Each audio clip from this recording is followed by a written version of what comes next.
चलो, अभी मैं सोच रहा था मंत्रोच्चारण से मंगलाचरण को तो भारत माता की जैसे मंगलाचरण कर लेते हैं। बोले भारत माता की वंदे वंदे।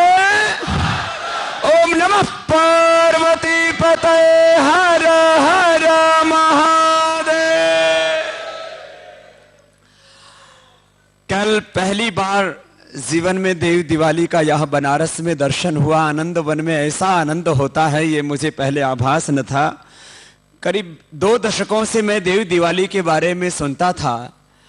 आनंद वन वाराणसी काशी में आकर के मुझे लगा कि जितना सुहाना दृश्य बनारस की कल की सांझ में था, वैसा दृश्य मैंने पूरी दुनिया में कहीं नहीं देखा। ऐसा देवत्व का आभास, उसकी पूरी आभा मंडल और चारों ओर जो दिव्यता थी यहाँ। और उसके लिए कुछ दिनों पहले तक गंगा जी में इतना ऊंचा पानी चल रहा था। घाटों में गंगा जी की जो धूली है वो जमी हुई थी। और उन घाटों में कहा भाई कुछ दिन पहले तक तो बहुत खराब परिस्थिति थी घाटों की, तो उसको बहुत सुंदर हमारे मेयर राम गोपाल जी ने बनाया। उनके लिए उनको भी अभिनंदन है। इस देव दिवाली को यदि इस रूप में हम देख पाए तो उनका बहुत बड़ा उसके लिए पुरुषार्थ रहा। मेरे दाएं बाएं बैठे इस मंच पर जो बहुत ही गरिमापूर्ण व्यक्तित्व हैं, उन सबके प्रति अपना सम्मान और कृतज्ञता व्यक्त करता हुआ आदरणीय अशोक सिंघल साहब ने मुझे, क्योंकि वो तो संतों को बहुत बड़ा सम्मान देते ही हैं, वो स्वयं संत स्वरूप हैं, ऋषि स्वरूप हैं वो, क्योंकि उनका जो पूरा जीवन है, एक एक पल एक एक क्षण उनका सर्वस्व मातृभूमि के लिए, धर्म संस्कृति के लिए समर्पित है। ऐसे आदरणीय अशोक सिंघल जी। और भारतीय राजनीति में, जबकि राजनीति शब्द जो है वो लोगों को अपशब्द जैसा, गाली जैसा लगने लगा था, और नेता शब्द अपने को कोई नेता कहलाने में गौरव अनुभव नहीं करता था। नेताजी सुभाष चंद्र का नाम हम नेताजी के बिना बोलते हैं तो उसमें अटपटा लगता है। उस नेता और राजनीति में जिन्होंने शुचितापूर्ण एक लंबा कालखंड जिया है और विचारधारा के साथ में, सिद्धांतों के साथ कभी समझौता नहीं किया, ऐसे मुरली मनोहर जोशी जी को राजनीति में मैं एक राजर्षि के रूप में देखता हूं। और आदरणीय श्री प्रवीण तोगड़िया जी, माने जिनको देखते ही एक साहस का, शौर्य का, पराक्रम का एहसास होता है। और ऐसे अग्नि स्वरूप, तेजस्वी रूप हमारे तोगड़िया जी। और मेरे दाहिनी ओर बैठे हुए संतों की पूरी श्रृंखला में पूज्य महाराज श्री ने जिनके भीतर संत की आत्मा को देखा और अपने संपूर्ण तप को जिनके भीतर प्रथम आधान किया। कोई गुरु किसी शिष्य का वर्ण करता है तो प्रथम अपना प्रतिरूप उसको बनाता है। अपना प्रतिरूप बना करके माना कि वो मूर्त रूप में हमारे बीच में नहीं है, लेकिन जैसे संस्कृत में कहा जाता आत्मावि पुत्र जायते तो गुरोर विद्या यस्मिन् फलति स शिष्य प्रियतम। और मम हृदय ते दधामि मम वाचम अनुचित्तम ते अस्तु। ये जो पूरा एक जो हमारी परंपरा है, अपना संपूर्ण समग्र जीवंत स्वरूप जिनके भीतर वो आधान करके गए, ऐसे आयु में वो छोटे हो सकते हैं, लेकिन जो है जो हमारी संत परंपरा में जो दिव्यता होनी चाहिए वो पूरी तरह से महाराज श्री स्वयं उनके भीतर आधान करके गए। ऐसे महामंडलेश्वर श्री संतोष दास जी महाराज जी का भी सबकी ओर से बहुत बहुत अभिनंदन। और इस श्रद्धांजलि पर महाराज श्री के संकल्पों को पूर्ण करने के लिए वो प्रतिबद्ध हैं। और सभी हमारे शांति गिरी जी महाराज, जिनसे हमारा बहुत प्रेम है, महाराष्ट्र में महाराज श्री के साथ में हम कई कई बड़े बड़े कार्यक्रमों में सदा सम्मिलित रहे हैं। और जैसे महाराज श्री ने कहा, बड़ी सेवा कर रहे हैं वो हर तरह से भारतीय संस्कृति की। और हमारी संन्यास परंपरा की गौरव पुरुष हमारे पूज्य स्वामी भवानी नंदन यति जी महाराज, हमारे आनंद गिरी जी महाराज, ऐसे सभी महापुरुषों को प्रणाम करता हुआ मैं महाराज श्री की प्रार्थना पढ़ रहा था। सुमत दे हम सबको भगवान करें सबका स्वागत सम्मान सबके प्रति गौरव का जो भाव वो रखते थे। और हर दिन ये प्रार्थना यहाँ के आज भी पूरे आश्रमवासी बच्चे पढ़ते हैं प्रभात में। महाराज श्री का सारा जो संदेश है इस प्रार्थना में सन्निहित है। और सतवा बाबा एक साधारण फकीर नहीं थे, एक असाधारण उनके भीतर प्रतिभा थी। एकमात्र संप्रदाय के नहीं, संप्रदाय की संकीर्णताओं से परे वो पूरे संत समाज के गौरव, ऐसे हमारी ऋषि परंपरा के गौरव, हमारी सनातन आर्ष ज्ञान परंपरा के वो एक शिखर पुरुष। और आज उनको हम सब श्रद्धांजलि यहाँ से समर्पित कर रहे हैं। ऐसे में कुछ महत्वपूर्ण बिंदुओं के ऊपर मुझसे पूर्व सब महापुरुषों ने प्रकाश डाला।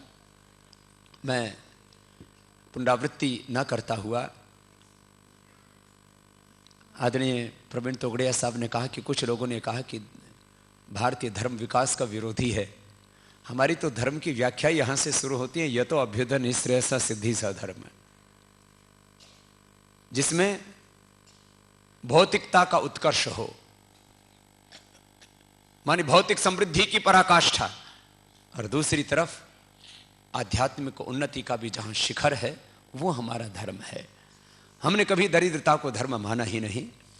यह अलग बात है कि हमने वैयक्तिक जीवन में त्याग को अपनाया। तप श्रद्धेय उपवसंति अरण्ये शांता विद्वांस भक्षचर्यम चरंताः सूर्य द्वारेण ते विरजा प्रयांति यत्रामृतः स पुरुषय्य अंतरात्मा।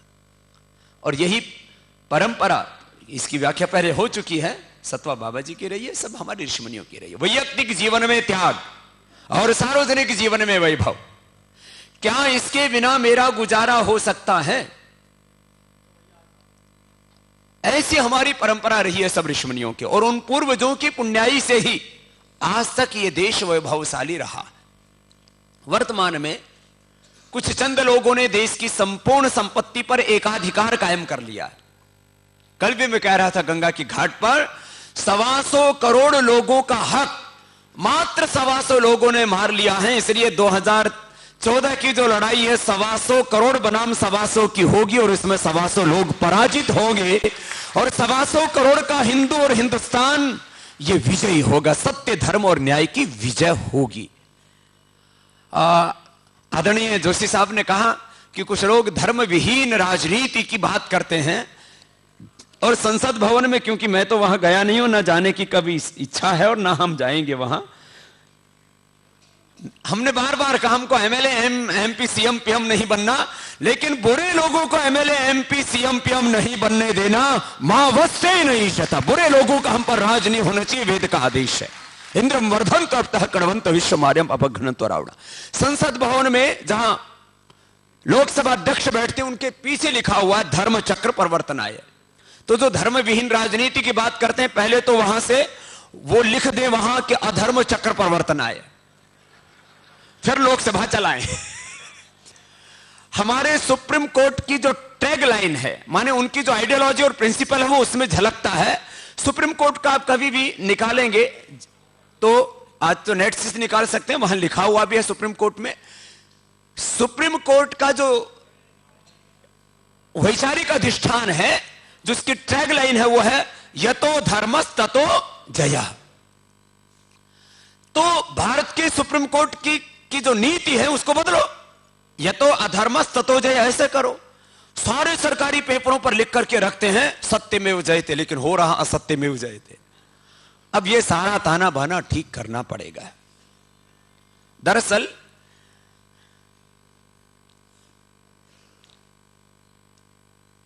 आजादी की बात जो नीति निर्धारक हैं, उन्होंने एक नीति बनाई कि भाई हिंदुस्तान में धर्म का बहुत सम्मान है। जहां कोई धर्मगुरु जाता है वहां हजारों लाखों लोग इकट्ठे हो जाते हैं। आज भी हम 1-1 लाख लोगों की औसत रोज सभा करते हैं, और किसी को लाना नहीं पड़ता है, लोग आते हैं। कल हमारे आनंद जी भी इस बात को कह रहे थे, कोई धर्मगुरु जाता है तो लोग श्रद्धा से आते हैं, उनको सुनते हैं, उनका सम्मान करते हैं। और राजनेता को उनकी सभाओं में जाके उनको प्रणाम करना पड़ता है। राजनेताओं से जो जिनका चरित्र में पवित्र नहीं है, उनकी बात कर रहा हूं। आदित्य जी जोशी जैसे नेताओं की बात नहीं कर। तो नेताओं के जाने पर जनता खड़ी नहीं होती, उनका सम्मान नहीं करती। साधु के पास नेता जाता है तो उनको प्रणाम करना पड़ता है। तो बोले इनका चरित्र भंजन करो, उनका प्रतिमा खंडन करो, लेकिन उसमें कामयाब नहीं हो पाएंगे। अब वक्त बदल रहा है। अब देखो पूरा परिवर्तन आने में तो थोड़ा समय लगेगा, लेकिन भारतीय इतिहास में जैसे हम 9 लाख वर्ष पहले के राम रावण युद्ध को याद करते हैं, 5,500 वर्ष पहले के कंस और कृष्ण के उस संग्राम को याद करते हैं, धर्म युद्ध 2 तो ये बड़े पहले हुए, और वर्तमान में चाणक्य का उदाहरण सबसे बड़ा हमारे सामने है। मुझे लगता है ये कि चौथा बड़ा परिवर्तन का कालखंड होगा 2014, और उसमें एक बहुत बड़े परिवर्तन की शुरुआत होगी। सामाजिक, सांस्कृतिक, आर्थिक और राजनीतिक दृष्टि से एक समग्र परिवर्तन की आधारशिला पड़ जाएगी। परिवर्तन कोई सहज काम नहीं है, उसके लिए बहुत बड़े संघर्ष की आवश्यकता होती है, और उसके लिए पूरा देश तैयार हो रहा है। उस क्रांति को मैं जमीनी स्तर पर देख रहा हूं, अभी वो अंडर करंट है, और 2014 में वो बगावत, वो विद्रोह, वो परिवर्तन समग्र रूप से घटित होता हुआ हम देखेंगे। इसलिए सब आशान्वित हैं हम, और उस दिशा में सबको अपने अपने स्तर पर पुरुषार्थ करना है। बिना पुरुषार्थ के कभी जीवन में कुछ हासिल होता नहीं है। ये जीवन का भी प्रवाह प्रारब्ध और पुरुषार्थ पर चलता है। प्रारब्ध में हमारा कर्माश और संस्कार जुड़े हैं, तो हमारे पुरुषार्थ में हमारा स्वभाव और हमारा आचरण, इन यदि 4 चीजों को कहा जाए, और वैसे भी पुरुषार्थ चतुष्टय में तो सब कुछ समाहित है। हम ज्ञान और निष्ठा के धरातल पर रह करके समर्थ गुरु सत्ता का मार्गदर्शन पा करके भगवान के विधान के अनुसार जहां जहां युक्त हैं, अपने कर्म को अपना स्वधर्म मान करके प्रतिपल जब हम आगे बढ़ेंगे संघर्ष करते हुए, तो मुझे पूरा विश्वास है हमारे जीवन और जगत में एक दिव्य परिवर्तन अवश्य घटित होगा। इसमें रत्ती भर भी मुझे कोई आशंका नहीं है। बहुत से संशय, भ्रम, उलझन, गफलत पाले हुए हैं, क्या होगा कैसे होगा, लेकिन रास्ता तो हमें स्वयं निकालना पड़ेगा। देखो भगवान को भगवान का काम करने देना चाहिए। हम अनावश्यक रूप से भगवान का हस्तक्षेप चाहते हैं। अरे सारा काम भगवान को ही करना होता तो फिर हमको किस लिए बनाया है? तो भगवान को भगवान का काम करने दो, हमको हमें अपना काम करना है, और ईश्वर के विधान से जो कुछ हो रहा है वो तो शुभ है ही। अब उस भगवान ने हमें इंसानों को जिस कार्य के लिए इस धरती पर भेजा है, वो कार्य हमें प्रामाणिकता के साथ करना है। तो सारे संतों की के आशीष हमारे साथ में है, और जो पूरा वातावरण भी बन रहा है, जो ज्योतिष के अनुसार भी अलग अलग तरह के भविष्यवाणियां पूर्व में जो महापुरुषों ने की हैं, वो सब फलीभूत होंगी। ये एक बहुत बड़ा परिवर्तन का कालखंड है। मैं इतना ही कहता हुआ कि इस परिवर्तन को हम अपनी आंखों से देखेंगे ही नहीं, ये परिवर्तन अपने हाथों से हम लेकर के आएंगे। भगवान ने इस युग में हमें पैदा किया है, तो किसी को मलाल न रहना चाहिए कि मैं भगवान राम के, भगवान कृष्ण के, मैं महर्षि दयानंद के, स्वामी विवेकानंद के जमाने में होता, मैं आजादी के संघर्ष में होता तो मैं ये करता। भैया अब तो तू है, अब वो कर ले, कि जिससे कि बाद में ये ना करना पड़े कि मैं होता तो ये करता। तो हमें अपना स्वधर्म, अपना राष्ट्र धर्म प्रामाणिकता के साथ निभाना, हम निभाएंगे, और अपने हाथों से इस धरती में एक बहुत बड़ा परिवर्तन, एक स्वर्ग का वातावरण हम लेकर के आएंगे। ऐसी अपेक्षाओं के साथ पूज्य महाराज श्री को, उनके तप को, उनके योगदान को, और उनकी धर्म निष्ठा को, उनकी राष्ट्र निष्ठा को प्रणाम करता हुआ, उनको आप सबके साथ समाहित होता हुआ अपनी श्रद्धांजलि यहाँ पर देता हुआ, सिंगल जी ने यह अवसर मुझे यहाँ प्रदान किया, उसके लिए उनको भी प्रणाम करता हूँ। और हमारे संतोष दास जी महाराज पूज्य बाबा जी के ही स्वरूप हैं। आप गौर से देखिए, अभी तो ये थोड़े, क्योंकि आयुष्य में थोड़े कम है, जैसे जैसे इनका आयुष्य बढ़ता जाएगा तो इनका प्रतिमा भी जो है पूज्य बाबा जी जैसा ही दिखता है। उनका युवावस्था का आप फोटो देखेंगे तो मुझे लगता है चित्र और चरित्र आपको एक ही दिखेगा। तो जो है संगल जी कह रहे थे कभी कभी अति विनम्रता भी घातक हो जाती है। महाराज जी अति विनम्र हैं व्यवहार में, लेकिन भीतर इनके पूरी आग है महाराज। हाँ? तो ऐसे शांति और क्रांति दोनों गीत ये साथ साथ गाएंगे और पूज्य महाराज जी के संकल्पों को मूर्त रूप देंगे। बोले भारत माता की वंदे, सत्य सनातन वैदिक धर्म की हर हर